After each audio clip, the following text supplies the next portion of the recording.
Hello guys, मैं हूं विशाल और आज मैं फिर से आया हूं एक और नया स्केटिंग लेसन लेकर। तो आज के वीडियो में मैं आपको बताने वाला हूं कि आप इनलाइन स्केटिंग कैसे सीख सकते हैं। तो वीडियो पूरा बिगनर्स के लिए होने वाला है। मैं आपको स्टेप बाय स्टेप पूरा बिगनिंग से बताने की कोशिश करूंगा। तो वीडियो में बने रहिए और शुरू करता हूं हमारा आज का स्केटिंग लेसन और सीखते हैं इनलाइन स्केटिंग। तो गाइस, इनलाइन स्केटिंग में जो सबसे पहले प्रॉब्लम आती है वो आती है खड़े होने की। आपको शुरुआत में थोड़ा खड़े होने में दिक्कत आती है, तो आप कुछ इस तरह से दीवार वगैरह का सहारा लेकर और फिर इस तरह से आसानी से खड़े हो सकते हैं। लेकिन जब आप अच्छे से सीख जाओगे तो आपको किसी चीज़ का सहारा लेने की जरूरत नहीं है, आप खुद से ही खड़े हो सकते हैं। लेकिन फिर भी मैं आपको एक चीज़ सजेशन करूंगा कि जब आप स्केट पहनते हो शुरुआत में, तब आप अगर आपके पास कुछ इस तरह की जगह हो कुर्सी हाइट की, तो आप वहाँ पर बैठकर ही पहने, ताकि जब आप खड़े होते हो तो आपको थोड़ी बहुत सुविधा मिल सके, आप आसानी से खड़े हो सके। तो यार, आप खड़े तो हो जाओगे, लेकिन खड़े होने के बाद आपको क्या करना है देख लो। आपको अपना बॉडी बैलेंस जो है उसको एकदम सेंटर में रखने की कोशिश करना है। आपके जो स्केट है उसके सेंटर में रखने की कोशिश करना है। आपको ना आगे जाना है ना पीछे जाना है, कुछ इस तरह से आपको एकदम स्ट्रेट रहना है और आपका जो बैलेंस है वो एकदम सेंटर में होना चाहिए। और आप बैलेंस के लिए थोड़ा आगे पीछे पैरों को भी रख सकते हैं, ताकि आपका जो बैलेंस एरिया है वो थोड़ा ज़्यादा बढ़ जाए। लेकिन ये बात की बात है, आप पहले नॉर्मल खड़े होने सीख जाओ, फिर आप बाद में कर सकते हो। तो गाइस, स्टेप 1 में आपको किसी दीवार का सहारा लेकर कुछ इस तरह से खड़े हो जाना है और फिर बारी बारी से अपने पैरों को उठाना है। तो यहाँ पर आप क्या कर रहे हो कि आप अपने पैरों पर बारी बारी से अपना बॉडी बैलेंस शिफ्ट कर रहे हो। तो आपको कुछ इसी तरह से प्रैक्टिस करते रहना है और धीरे धीरे आपको बिना सहारा लिए भी इसका प्रैक्टिस करने की कोशिश करना है। तो आप कुछ इस तरह से प्रैक्टिस करो और ये तब आपको काम देगी जब आप स्केटिंग पर अपने पैरों से बारी बारी से पुश करते हो, तब आपको बैलेंस बनाने में बहुत ज़्यादा हेल्प करेगी। तो गाइस, स्केटिंग करने के लिए आपको अपने पैरों की पोजीशन स्ट्रेट नहीं रखनी है, आपको अपने पैरों की पोजीशन वी शेप में रखना है। कुछ इस तरह से आप देख सकते हैं यहाँ पर वी शेप बन रहा है।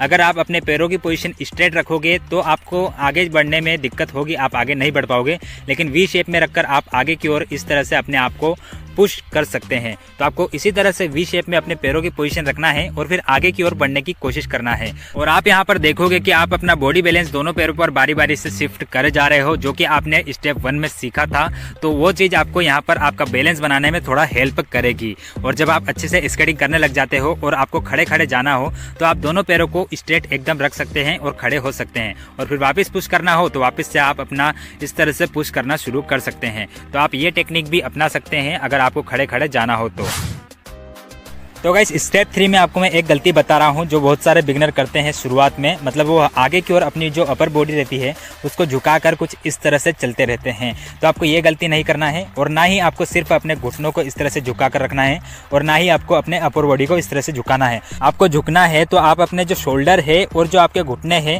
उन दोनों को एक साथ झुकाओ इस तरह से, और उन दोनों को एक सीधी लाइन में रखना चाहिए कुछ इस तरह से, और फिर आपको स्केटिंग करनी है। तो आपको कुछ इसी तरह से हल्का सा बेंड रहना है और फिर आपको स्केटिंग करना है। लेकिन जब आप ज़्यादा स्पीड में स्केटिंग करते हो तब आपको एक्सेलरेट करना पड़ता है और उस सिचुएशन में आप थोड़ा ज़्यादा झुक सकते हैं आगे की ओर।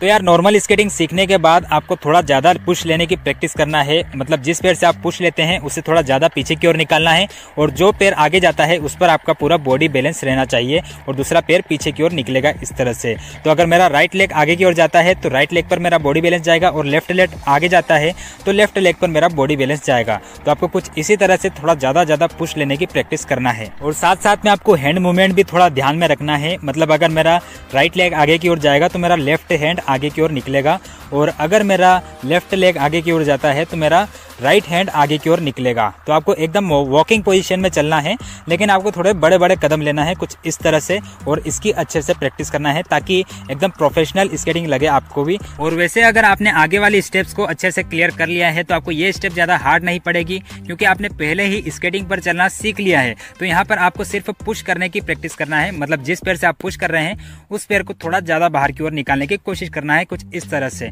तो इसकी अच्छे से प्रैक्टिस कीजिए, बार बार प्रैक्टिस करोगे तो आपको ये भी कंफर्टेबल लगने लग जाएगा और आपका बैलेंस जो है वो भी अच्छा होता रहेगा। तो बस प्रैक्टिस करना है, बार बार प्रैक्टिस करते रहिए। जितना ज़्यादा प्रैक्टिस करोगे उतनी ही जल्दी सीखोगे, और जैसे जैसे प्रैक्टिस करते जाओगे तो थोड़ा स्पीड में भी करने की कोशिश करना, तो आप स्केटिंग आसानी से करने लग जाओगे और अच्छे से स्पीड में भी करने लग जाओगे। और मैंने आपको पूरा डिटेल में बताने की कोशिश की है, अच्छे से समझाने की कोशिश की है, और जिस तरह से मैंने एक्सपीरियंस किया है स्केटिंग सीखते वक्त वही चीज़ आपको भी बताने की कोशिश की है।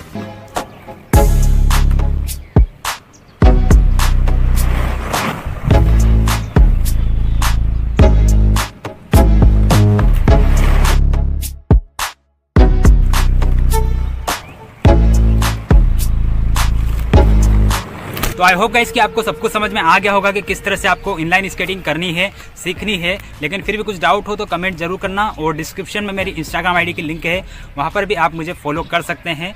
और हाँ गाइस, जो एंकल बैंड की प्रॉब्लम है वो हर बिगिनर को आती है, और अगर आपको भी आ रही हो ये प्रॉब्लम तो उस पर भी मैंने एक अलग से वीडियो बनाया हुआ है।